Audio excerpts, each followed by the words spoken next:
कैसा लग रहा है? 100 दिन हो गए।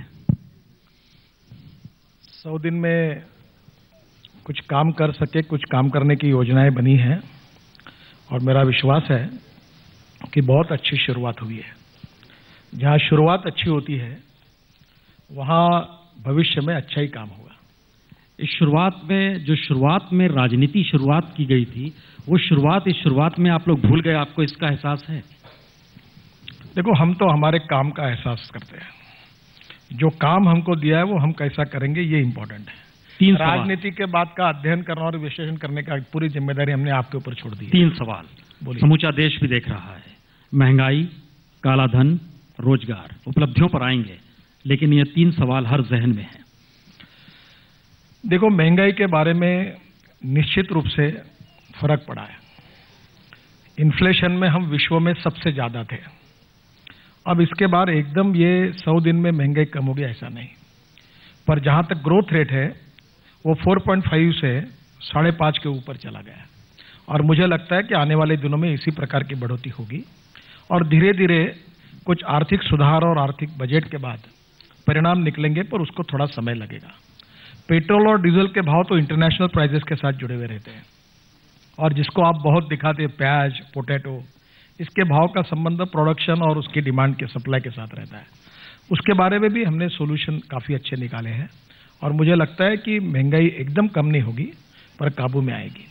दूसरी बात आपने जो कही है रोजगार के बारे में, तो जब इकोनॉमी आगे जाएगी, कैपिटल इन्वेस्टमेंट बढ़ेगी, इंफ्रास्ट्रक्चर में काम बड़े बड़े शुरू हो जाएंगे और जो शुरू हो रहे हैं उससे रोजगार की निर्मित होगी। और तीसरी बात, काले धन के बारे में सुप्रीम स्थापन की थी, उसको हमने मान्यता दी है। अब सुप्रीम कोर्ट मॉनिटर कर रहा है और इसके बारे में जो रिपोर्ट्स है उसके ऊपर एसआईटी कार्रवाई कर रही है। गुलाम नबी साहब, संयोग ऐसा है कि कल प्रधानमंत्री ने भी जिक्र कर दिया कि 5.7 ग्रोथ रेट है और देखिए हमारे 100 दिनों के दौर में, लेकिन हम जितना समझ पा रहे हैं ये दौर इलेक्शन के मूड का दौर था। जिस समय चुनाव का ऐलान हो चुका था, चुनाव प्रचार हो रहा था, सरकार आ रही थी, कांग्रेस जा रही थी, तो इस देश के लिए सबसे अच्छा दौर तो यही हो गया कि जब चुनाव हो रहे होते हैं, सरकार जा रही होती है, आ रही होती है, ग्रोथ रेट उसी समय रफ्तार पकड़ा। मेरे मित्र ने बताया कि महंगाई पे फर्क आया है। फर्क यही है कि बढ़ गई है, ये फर्क आपने बताया। और ये सबसे बड़ा मुद्दा था इस इलेक्शन में कि महंगाई यूपी के वक्त में आई।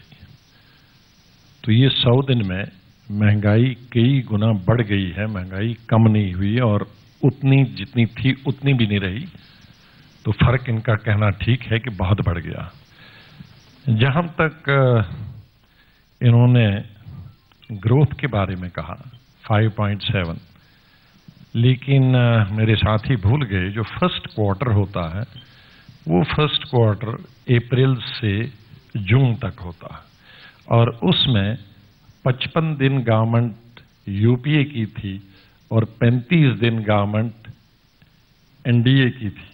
तो 35 दिन बड़े होते हैं या 55 दिन बड़े होते हैं? तो मेरे ख्याल में 55 दिन बड़े होते हैं।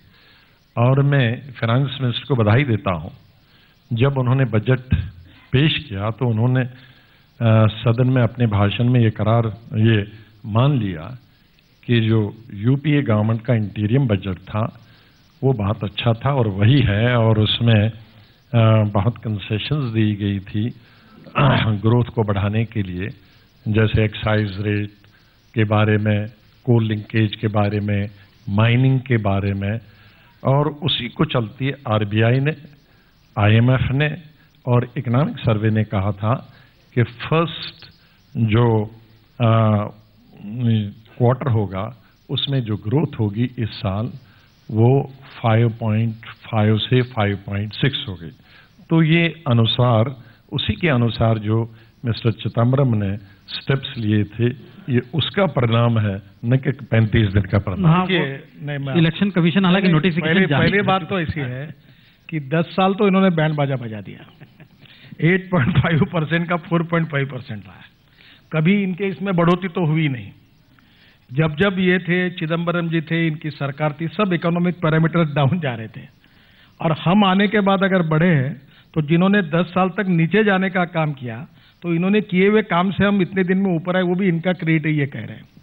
दूसरी बात, कौन सी महंगाई बढ़ी है?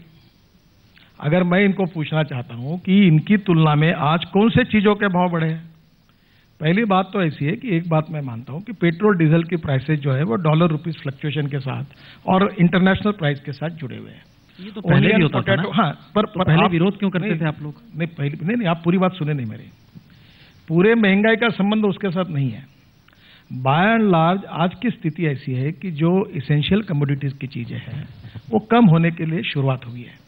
देखिए, अभी आप ये जो 5.7% ग्रोथ रेट आया, इनका 8.5% से 4.5 आया, और 10 साल आप इतने महत्वपूर्ण और अच्छा काम कर रहे थे तो एक भी बार बढ़ा क्यों नहीं? हमारे आने के बाद ही क्यों बढ़ा? जो 10 साल ये बढ़ा नहीं सके, पूरा डाउन लेके गए, और हमारे कारण बढ़ा तो बोलते हमारे कारण बढ़ा है। देखो, अब कम से कम कांग्रेस ने कुछ बातों को स्वीकार करना चाहिए। आर्थिक दृष्टि से इकोनॉमिक सेक्टर की बात अगर करेंगे तो डॉलर रुपीस फ्लक्चुएशन में परिस्थिति क्या थी, इंपोर्ट एक्सपोर्ट का इंबैलेंस कितना था, इन्फ्लेशन के रेट कितने थे, जीडीपी और एग्रीकल्चर ग्रोथ रेट कितने थे, और आज के पैरामीटर्स कहाँ है। मुझे ऐसा लगता है कि आज भी जो कुछ स्थितियां है उससे हम समाधानी नहीं है, पर 10 साल जो बिगड़ी हुई गाड़ी जो ट्रेन के ट्रैक छोड़ चुकी है उसको लाइन पर लाने के लिए 100 दिनों में बड़ा कत्लेआम भी मचा है। योजना आयोग खत्म, कॉलेजियम खत्म, मंत्री समूह खत्म, 13 राज्यपाल हटा दिए गए, नजर अब धारा 370 खत्म कर दिया जाए, इस दिशा तक पे है। क्या ये पूरी परिस्थिति आपको लग रही है कि बीते 60 बरस का मॉडल इस देश को ऐसी परिस्थिति में लेकर आया और अब उसे आप बदल देंगे पूरी तरीके से? कुछ ऐसा है जहन में? देखिए, पहली बात तो ऐसी है, गुलाम नबी जी बैठे हैं। जब अटल बिहारी वाजपेयी जी की सरकार गई तब गवर्नर का क्या किया इन्होंने? इनकी सरकार बदलने के बाद हमारा गवर्नर बेडरूम में था, उधर लाकर उन्होंने नए गवर्नर के शपथ विधि कराया। ये इनके पूरे कैसे कैसे हमारे गवर्नर हटाए, एक एक राज्यों के, गुजरात से लेकर इतिहास निकालो। हमारी सरकार आने के बाद स्वाभाविक से गवर्नर केंद्र का प्रतिनिधि होता है, और इसमें भी हमने हटाए नहीं, कुछ ट्रांसफर्स किए जो अधिकार में है, उसमें कोई गलत नहीं किया, कोई अनकॉन्स्टिट्यूशनल काम नहीं किया। दूसरी बात, अगर देश भविष्य में आगे जाना चाहता है तो क्या नीतियों में बदल करने का अधिकार नई सरकार को नहीं है? क्या पुरानी नीतियां हमने चलानी चाहिए? अगर देश के हित में अगर नई नीति चलाने का हमारा अधिकार है तो हमने उसमें कुछ परिवर्तन किए हैं, और हमारी नई सरकार, आप कैसा है, आप दोनों बाजू से बात करते हो। अगर पुरानी बातों को हम कंटिन्यू करते तो आप यही सवाल पूछते, पुण्य प्रसून वाजपेयी जी, क्यों वो सरकार ने जो किया वही आप कर रहे हैं, आप में नया क्या है? अब हमने नया किया, नई नीति लाई तो बोलते हैं आपने नीति बदली क्यों है? देखिए, हमारी सरकार पूरी मेजॉरिटी के साथ आई है, और देश के हित में जिस प्रकार के सुधार करना है वो हमारा अधिकार है, और हम नए सोच में हिंदुस्तान को भय, भूख, आतंक और भ्रष्टाचार से मुक्त करके जीडीपी को 8.59% तक पहुंचाने का टारगेट रखकर एम्प्लॉयमेंट पोटेंशियल को बढ़ाना, एग्रीकल्चर ग्रोथ को बढ़ाने की नई योजनाएं सादर करके हम उसमें काम कर रहे हैं। इसमें ये दो इशू कहाँ आते हैं? कॉलेजियम को जो खत्म किया गया, इसका मतलब है जजेस की जो राय थी वो मैटर नहीं करती। आपको पता नहीं होगा कि ये कांग्रेस सरकार के समय ही आया था, लेकिन वो इम्प्लीमेंट राज्यसभा में नहीं हो पा रहा था। देखिए, मुझे ऐसा लगता है कि जुडिशरी में बीच के 4-5 महीने में जो कुछ बातें आपने अखबार में आई, जो स्टेटमेंट्स आए, वो देखते हुए मुझे लगता है कि जो कुछ हुआ वो आम सहमति से हुआ है, सभी पार्टियों के समर्थन से हुआ है, और जो हुआ है वो अच्छा हुआ है। हाँ, जो 2-3 कोई इसमें डिफरेंस ऑफ ओपिनियन हो सकते हैं, पर बाय एंड लार्ज 95% इसके बारे में स्वीकार्यता देश में है, और ये कहीं गलत हुआ ऐसा किसी को गुलाम नबी साहब, एक मैसेज देखिए बड़ा क्लियर है, हम सत्ता में आए हैं, जनादेश हमारे पास है, हमारी परिभाषा जनता के हित के लिए है, और आप जो भी कहते हैं, जब आप सत्ता से बाहर आए और 44 पे आके टिक गए हैं तो जाहिर है आपकी कोई परिभाषा इस दौर में मायने नहीं रखेगी। ये स्थिति आप जिस प्रदेश से आते हैं वहां पर भी आने वाली है। तो उससे पहले मैं रिकॉर्ड स्टेट करना चाहता हूं, शायद मेरे मित्र बहुत अरसा तक महाराष्ट्र में थे, तो शायद पिछले 10 साल में जब अटल जी यहाँ थे प्रधानमंत्री, तो मैं उस वक्त भी पार्लियामेंट में था, और उसके बाद जो 10 साल सरकार थी उसमें भी था। तो शायद ग्रोथ रेट के बारे में इनके आंकड़े ये भूल गए हैं कि यूपीए के वक्त में ही ये जीडीपी 9% तक पहुंच गया, और एनडीए के वक्त में मैक्सिमम उनके पीरियड में 5.9 रहा, और एवरेज, और हमारे वक्त में पूरे 10 साल की एवरेज 7.9 रही, जो कि 9 तक भी चली गई, 9 से ऊपर भी चली गई। तो ये आप कह रहे हैं कि इनके आते ही कैसे बढ़ गया और हमारे, तो हमने तो बहुत आकाश छू लिया है इस बीच में। और इसके लिए एफडीआई फ्लो जो एनडीए के वक्त में 6 साल वक्त था, तो 2.85 बिलियन था जब ये एवरेज जो था एनुअल एफडीआई 2.85, तकरीबन 2.3 बिलियन। और हमारे यूपीए के वक्त यूपीए 1 में 15 बिलियन एनुअल था, और यूपीए 2 में 26 बिलियन एनुअल था। तो कहां 2.3 बिलियन और कहां 15 बिलियन और कहां 26 बिलियन एनुअल एफडीआई इनफ्लो था। उसके साथ साथ ही इंफ्रास्ट्रक्चर जो स्पेंडिंग थी इनके वक्त में जीडीपी का 5% था, और हमारे वक्त में 7.8 था, 7 से 8% था। एक मैसेज आ रहा है, कुछ करना चाह रही है, लेकिन वो कैसे कर रही है, इसका दूसरा मैसेज ये है, क्या इस दौर में सारी चीज पॉलिटिकलाइज तो नहीं हो रही है? इसका जवाब हम उत्तर देते हैं। नहीं हो रही। देखिए, मैं आपको एक बात बताता हूं। देखो, इकोनॉमिक एजेंडा को पॉलिटिकलाइज करना इतना आसान नहीं है। अगर इनके कार्यकाल में भी कोई अच्छा काम होगा तो वो ऐसी एस्टेब्लिश रहेगा, क्योंकि उसको इकोनॉमिक आंकड़ेवारी और तथ्यों के साथ वो जुड़ा रहता है। हम अगर कर पाएंगे, देखो इकोनॉमिक पैरामीटर्स बहुत साफ है ना, मेरे हाथ में नहीं, इनके हाथ में है। अगर जीडीपी है तो कौन से महीने में कितना था ये रिकॉर्ड आता है, एग्रीकल्चर ग्रोथ रेट कितना है क्या है रिकॉर्ड आता है, पर कैपिटा इनकम क्या है इसका रिकॉर्ड आता है, इंपोर्ट एक्सपोर्ट का इम्बैलेंस कितना है इसका रिकॉर्ड आता है, डॉलर के रुपीज में फ्लक्चुएशन कितना है इसका रिकॉर्ड आता है। मेरा आपसे कहना, देखिए 2 बातें बताता हूं। आर्थिक स्थिति को इतने जल्दी से बदला जा सकता है ये दावा हम नहीं कर रहे, और मैं ये भी बात नहीं कह रहा हूं कि पुरानी सरकार की सब गलतियां, इसलिए इनको भी दोषारोपण नहीं करता हूं। ठीक है, सरकार बदल गई है, जो हमको विरासत में मिला वो मिला है। अब लोग हमसे अपेक्षा से देख रहे हैं कि हम आज की स्थिति में फिर से एक बार इसको कैसे बदलें। अब देखो, कुछ चैलेंजेस है। मेरा अभी भी 121 प्रोजेक्ट बंद पड़े हुए हैं। 50,000 करोड़ के प्रोजेक्ट जो है, जो कॉन्ट्रैक्टर है वो भाग गए। वो बोले 1% पेनल्टी लो, हमको काम नहीं करना। उसके कारण अलग अलग थे, लैंड एक्विजिशन नहीं हुआ था, फॉरेस्ट एनवायरमेंट क्लियरेंस नहीं हुआ था। पावर सेक्टर में 2,80,000 करोड़ के प्रोजेक्ट बंद पड़े हुए हैं। कोयला, आशिया में सबसे ज्यादा कोल होने के बाद $20 बिलियन का कोल हम इंपोर्ट कर रहे हैं। हमारा सॉफ्टवेयर इंजीनियर्स पूरे दुनिया में सबसे होशियार होने के बाद $60 बिलियन का computer hardware, electronic hardware import कर रहे हैं। 6 लाख करोड़ का पेट्रोल गैस डीजल हम इंपोर्ट कर रहे हैं।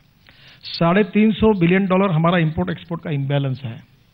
फिर भी स्थितियों को बदलने में, जैसे आज प्रधानमंत्री जापान गए, जो 2-2.5 लाख करोड़ की इन्वेस्टमेंट आ रही है, उससे हमारी इकोनॉमी मजबूत होगी।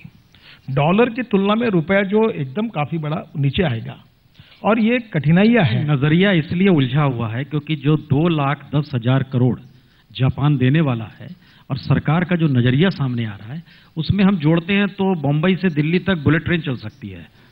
अगर अहमदाबाद मुंबई के बीच 6,000 करोड़ है, तो उस लिहाज से आप देखेंगे तो 60,000 करोड़ के हिसाब से देखिए तो इतनी ही चल सकती है। नजरिया आपका क्या है? ये इस दौर में कहीं ना कहीं लग रहा है, जिस जनता ने आपको वोट दिया वो आपके लिए गिनी पिग हो गई है। उदाहरण, आप बहुत ही जबरदस्त योजना, जनधन योजना लेकर आए। पूरी बैंकिंग सर्विस के भीतर ये सवाल उठ रहे हैं कि क्या बैंकर्स का काम यही है?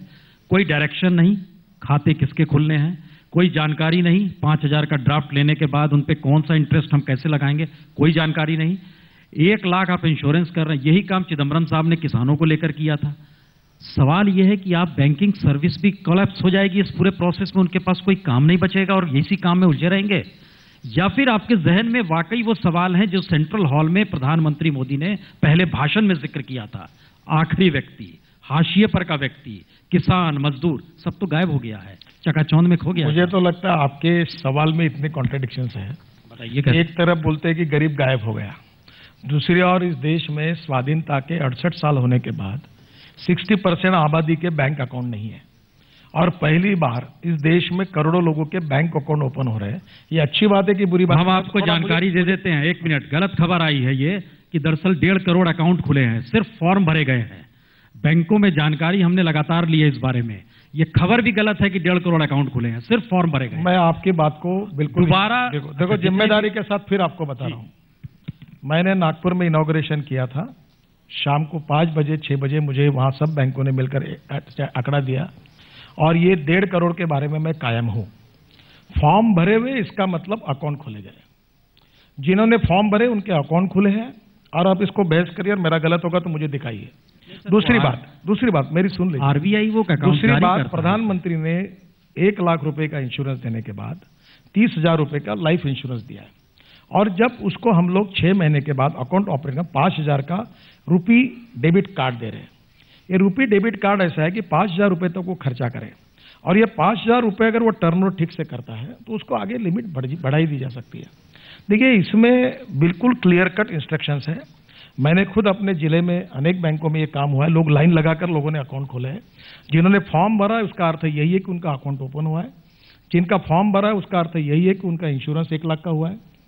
जिनका फॉर्म भरा है उसका अर्थ यही है कि उनको 30,000 का लाइफ इंश्योरेंस मिला है। पता करने की देखिए, पहली बात तो ऐसी है कि वो ऐसे अनेक लोग हैं जिनके बैंक अकाउंट नहीं थे। और दूसरी बात, आप है ना तड़ाके से ब्रेकिंग न्यूज लगाने के लिए। अगर 1.5 करोड़ अकाउंट में अगर कोई फर्जी अकाउंट है, कोई गलत अकाउंट है तो आप जाहिर करिए। फर्जी नहीं है गडकरी साहब, हमारा कहना है चीजें इंप्लीमेंट कैसे हों इस दिशा में प्रधानमंत्री ने लगातार 100 दिनों में जिक्र किया है। इसीलिए सेक्रेटरीज पर नकेल कसी गई, इसीलिए इस बात का जिक्र हुआ पारिवारिक व्यक्ति ना रहे, और जिसका जिक्र राजीव गांधी करके चले गए कि 19 पैसा पहुंचता है। इससे मुक्ति नहीं मिल पा रही है इस देश को। आपके पास क्या उपाय है? देखिए, पहली बात तो ऐसी है कि स्वाधीनता के पहले विशेष रूप से कांग्रेस के रेजिम में इंदिरा जी के समय बैंक का राष्ट्रीयकरण हुआ। तब यह परसेप्शन आया कि बैंक का नेशनल होने से गरीब आदमी का फायदा हुआ।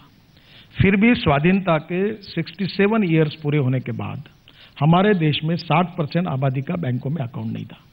क्या हमारे प्रधानमंत्री ने इस योजना के द्वारा 60% जो समझो 5-10% अभी इसका रिकॉर्ड आ जाएगा, अगर इसमें से 50% भी हमने कवर कर लिए तो क्या स्वाधीन भारत में ये उपलब्धि नहीं है?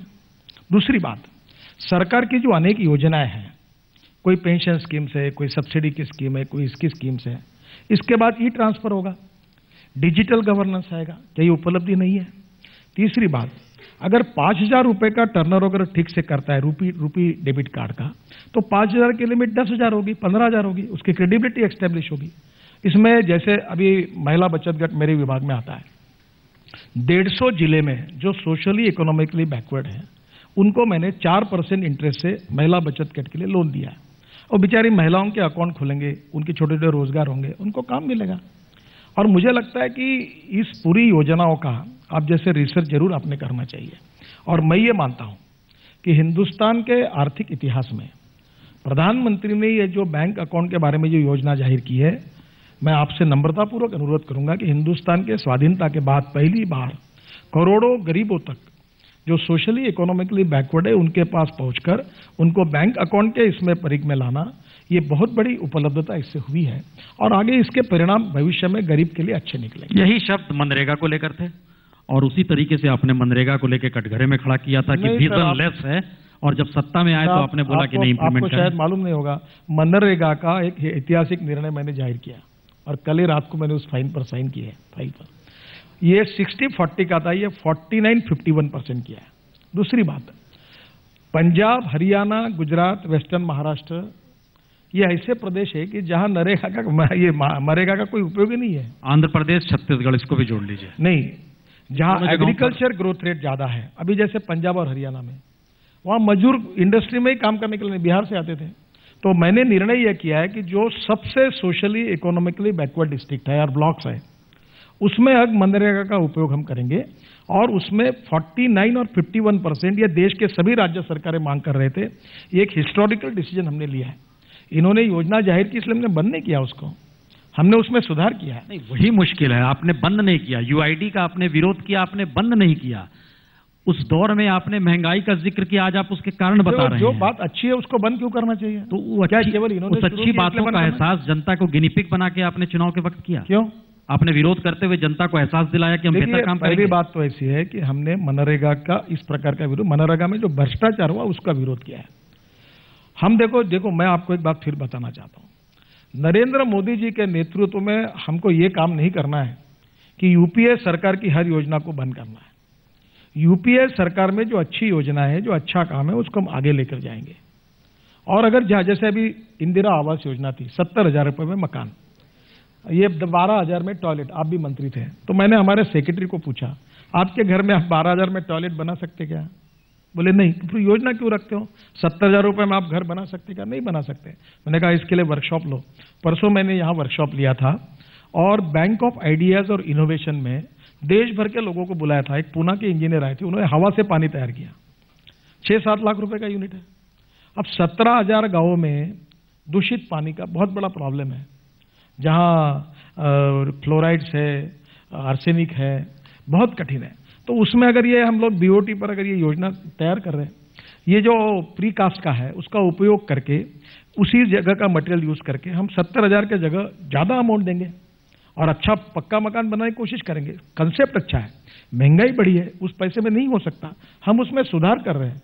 हम कोई योजना में ये नहीं कह रहे कि इनकी भी कोई अच्छी बात होगी। अगर गुलाम नबी जी एक आधी बात अगर मुझे कहते हैं कि नितिन जी इसमें ऐसा सुधार करे वो अच्छी है, तो मैं उसको स्वीकार।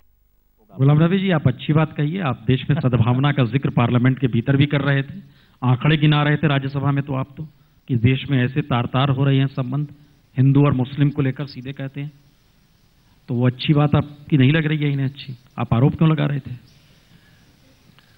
देखिए, यही तो आपने भी बताया कि पूरे 6 महीने पूरे देश में यूपीए के खिलाफ, कांग्रेस के खिलाफ प्रचार था कि इन्होंने 10 साल कुछ नहीं किया। और 1 महीने में मैं देख रहा हूं कि इस देश में सबसे बड़े 15 प्रोजेक्ट्स का जिनका उद्घाटन या शिलान्यास माननीय प्रधानमंत्री जी ने रखा, वो सब यूपीए के वक्त के तैयार थे। आप लेह से पावर प्रोजेक्ट लीजिए, करगिल से पावर प्रोजेक्ट लीजिए, आकाश में श्रीहरिकोटा में सैटेलाइट्स की बात कीजिए, आप वॉरशिप्स, नेवल वॉरशिप्स की मुंबई की बात कीजिए, जितने जमीन के अंदर, जमीन के ऊपर और आकाश में जो प्रोजेक्ट्स हैं उनका जो उद्घाटन या ट्रांसमिशन लाइंस महाराष्ट्र के अंदर अभी प्रधानमंत्री जी ने रखी, या coal based thermal power project का आधारशिला रखी, ये सब कांग्रेस के वक्त में या तो 3-3, 4-4 साल के बने हुए प्रोजेक्ट थे। जैसे मैं लद्दाख की बात करता हूं, मेरे वक्त में जब मैं चीफ मिनिस्टर था, पावर प्रोजेक्ट तैयार थे, आधों का तो फेज वाइज मैंने उद्घाटन भी कर दिया था। लेह का प्रोजेक्ट तो 2 साल से चल रहा था, कारगिल का प्रोजेक्ट तो 3.5-4 साल से चल रहा था, 24 घंटे उनको पावर मिल रही थी 3.5 साल से, और माननीय मुख्यमंत्री जी ने, माननीय प्रधानमंत्री जी ने कहा चलो जी आप आज से 24 घंटे बिजली मिलेगी, उनको बताया भी नहीं है 3.5 साल से चल रहा है। तो पूरे 6 महीने में यूपीए गवर्नमेंट को इतना बदनाम किया गया कि इन्होंने कुछ किया नहीं, और 3 महीने से उनके हमारे प्रोजेक्ट उद्घाटन करे खत्म नहीं होता। और मैं कहूंगा माननीय प्रधानमंत्री जी को अभी पूरे 5 साल लगेंगे और इनके पूरे मंत्री मंडल को पूरे 5 साल लगेंगे अगर ये डेली बेसिस पे भी उनका उद्घाटन करेंगे। जितने हॉस्पिटल्स हमने बनाए हैं, जितनी सड़कें बनाई हैं, जितने पावर प्रोजेक्ट्स बनाए हैं, जितने कॉलेजेस और यूनिवर्सिटीज बनाए हैं, ये पूरा मंत्रिमंडल लगेगा तो इनके उद्घाटन खत्म नहीं होंगे। लेकिन एक चीज के लिए मैं बधाई देता हूं माननीय प्रधानमंत्री जी को और एनडीए को, और मैंने जो सदन में भी बताया था और उसका मैं यहां आपके टेलीविजन के द्वारा देश को बताता हूं कि नेमिंग और रीपैकेजिंग में एनडीए का कोई जवाब नहीं। अगर भारतीय जनता पार्टी पॉलिटिक्स से रिटायर हो जाए और इंटरनेशनल बिजनेस में पैकेजिंग का काम कर ले, रीपैकेजिंग का, तो दुनिया की सब, जापान, अमेरिका, सब कंपनियां बंद हो जाएंगी। ये सबसे बड़ा मुनाफा बनाएंगे। रीनेमिंग, कोई भी प्रोजेक्ट है यूपीए का, उसका नाम बदल लो, हिंदी का अंग्रेजी करो, अंग्रेजी का हिंदी करो तो स्कीम हो गई। रीपैकेजिंग करो तो स्कीम बन गई। तो ये है एनडीए और ये है यूपीए। नहीं, ये आप ठीक नहीं, आप जवाब देने के साथ एक चीज जोड़ दीजिए। हम लोग को जो जानकारी है एज ए जर्नलिस्ट, इसमें तो मैं आपका विरोध नहीं कर रहा हूं, ये तो आप नहीं, गुलाम नबी साहब उसमें एक चीज और जोड़ देते हैं। और 24 घंटे पीएमओ 24 घंटे हमारे प्रधानमंत्री भी थे। पंडित जवाहरलाल नेहरू के साथ तो मौका नहीं करने का काम मिला, लेकिन 4 प्रधानमंत्रियों के साथ तो मैं मंत्री रहा। मैं इंदिरा गांधी के साथ भी मंत्री रहा, मैं राजीव गांधी के साथ भी मंत्री रहा, मैं नरसिम्हा राव के साथ भी मंत्री रहा। यूपीए 1 में 2 साल मंत्री रहा, फिर 3 साल चीफ मिनिस्टर। इतने अनुभव के बाद भी पैकेजिंग एक्सपर्टाइज जमा नहीं आपको? पैकेजिंग, क्योंकि ये आपका तो मैन्युफैक्चरिंग, कई किस्म की मैन्युफैक्चरिंग, अफवाहें मैन्युफैक्चर करना, एक दूसरे को दूसरे के खिलाफ मैन्युफैक्चर करना, ये तो आपका हर पार्टी का अपना एक्सपर्टीज, आपको बता दो, हर पार्टी का अपना इनका जो दुख और दर्द है उसमें तो हम बहुत पीछे हैं। इनका दुख और दर्द हम बड़े, और मैंने समझना चाहिए, उसमें तो हम बड़े नालायक हैं। लेकिन मैंने सब प्रधानमंत्री जी को देखा था, प्रोग्राम भी उनके शाम को एक टेलीविजन में आते थे। लेकिन अब 24 घंटे सिर्फ प्रधानमंत्री, इलेक्शन में भी तो देखे थे, कहीं जाए, मैं लद्दाख देख रहा था तो हेलीकॉप्टर से देख रहे थे कि गाड़ियां कैसे जा रही हैं। ये तो मैं पहली दफा देखा, मैंने अमेरिका प्रेसिडेंट को नहीं देखा जो दुनिया का सबसे ज्यादा। रात तो ये सब पैकेजिंग है, ऑल पैकेजिंग। टेलीविजन में भी पीएम की गाड़ी कैसे? नबूज साहब, रात भर टेलीविजन ने राहुल गांधी को दलित के घर भोजन करते हुए काटा है। वो कुछ नहीं थे, फिर भी काटा जा रहा था यूपी में। देखो, वो लोगों ने रात प्रसून जी, वो हमने नहीं करवाया, वो आपका हम करवा रहे क्या? वो जाहिर है सरकार करा। ये दिखाते पुण्य प्रसून वाजपेयी आज तक दिखाते, सबको मालूम है भाई, वो सबको मालूम है कौन। मैं आपको बताता हूँ, असली बात यह है कि इतने साल सत्ता में रहे, अब जनता ने इनको देश में 44 पर पहुंचा दिया, तो अस्वस्थता, निराशा, फ्रस्ट्रेशन थोड़ा बहुत होगा। उससे हमारे मित्र बोलते होंगे तो उनको माफ कर देना। दूसरी बात, ये जब जीत कर आते थे तो इनका पैकेजिंग बड़ा अच्छा था। जनता को ये मूर्ख समझते हैं। जनता ने जो निर्णय दिया वो हमारे मार्केटिंग स्किल के कारण दिया और हमारे गुड पैकेजिंग के कारण दिया, क्योंकि जनता को सच और झूठ समझता नहीं, ये इनका कहना है। जनता ने इनको इतने बार जिताने के बाद इस बार ये हालत क्यों की, इसका सही आत्म परीक्षण करने के लिए तैयार नहीं। खैर, उनको मुझे कुछ कहना नहीं, पर एक बात मैं आपको बताता हूं, इन्होंने आधा सच और आधा झूठ कहा।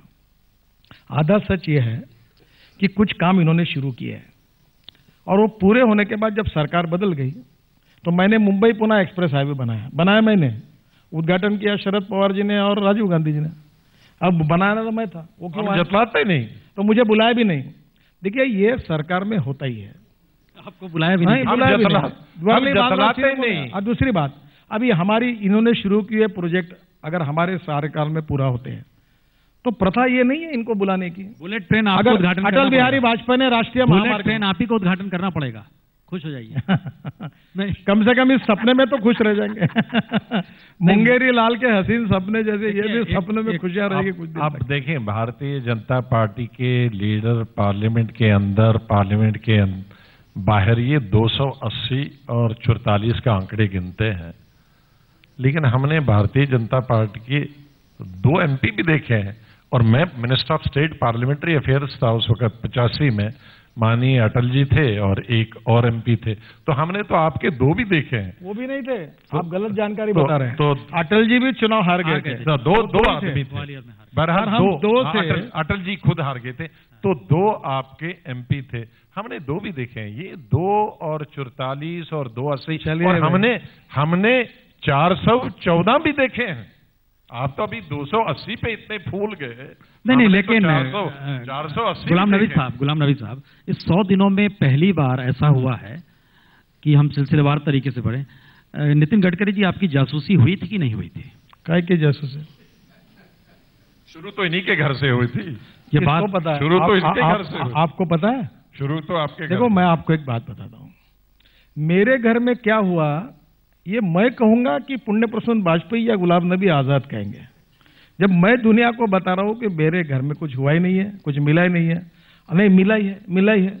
अब आपके टीवी पर जो आप बताएंगे वो आप बता रहे वो सच है कि बाहर वाला बताएगा वो सच है? देखिए, मीडिया में भी बहुत चलती है, मुझे आपका अधिकार को आपको 24 घंटे चलाना पड़ता है, आपकी मजबूरी को मैं समझ सकता हूं। पर अब ऐसा है, मैंने बार बार कहा कि मेरे घर में कोई जासूसी नहीं हुई, न हुई। अब मैंने नहीं कहने के बाद मैं कह रहा हूं नहीं हुई और ये बोलते हुई, तो हुई तो सिद्ध करो, क्या मिला है, क्या नहीं मिला, किसको मिला है, आप बताओ, दिखा दो ना ब्रेकिंग न्यूज में, गडकरी का ये इक्विपमेंट मिला, दिखा दो। मैं तो ये सुब्रमण्यम स्वामी तो आप ही के पार्टी है, भटक क्यों गए वो? देखिए, पहली बात तो ऐसी है कि मेरे घर में कोई जासूसी नहीं हुई। मेरे घर में मेरा एक मित्र आए थे, उन्होंने कहा कि आपका घर चेक करना है, तो उन्होंने घर में वो इक्विपमेंट लेके चेकिंग करा और निकल गए।